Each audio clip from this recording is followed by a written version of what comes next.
प्रधानमंत्री को ओडिशावासी बहु आनंदरे स्वागत करिछंती, जहाँ आमे विभिन्न गणमाध्यम द्वारा देखा पाइछु। किंतु प्रकृत में प्रधानमंत्री ओडिशा गस्त असमय होइछि, काहेकि ना किछि परिमाण रे से किछि अनिवार्य कर्म को अवहेला करिछंती।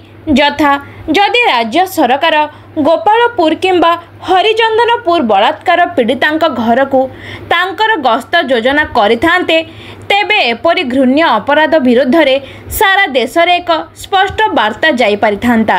एहा व्यतीत जदि मान्यवर मुख्यमंत्री मोदी जी को जाजपुर जिले में किछि हईजा पीड़ितांक घर को परिदर्शन करने अनुरोध करिथांते, तेबे लोकंक दुर्दशा प्रति तांकर सहानुभूति प्रमाणित होइथांता।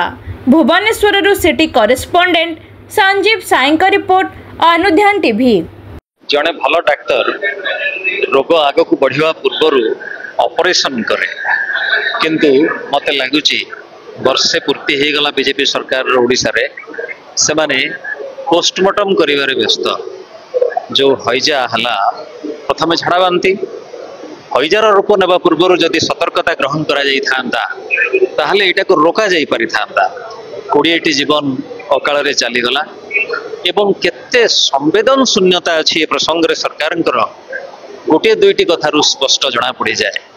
एई गतकाली जाजपुर गोटे गोष्ठी स्वास्थ्य केन्द्र रे चूड़ा सांगरे कंचा कदली बंटा हेछि। प्रधानमंत्री आसुचंती, हईजा गोटे बहुत बड़ समस्या हेछि। वर्तमान 11टी जिला को व्यापिलाणी, किंतु जो माने ठिकादार से माने केमती एमती जिनस सप्लाय करचंती एवं सरकार ताको सहयोग करचंती। धर्मशाला सीएचसी रो डाक्टर हेमंत महाराणा को सरकार विदा करबा पई बाध्य होइछंती। कोन पई ना सी भूल औषध दउचंती, सी बाहर औषध किनिबा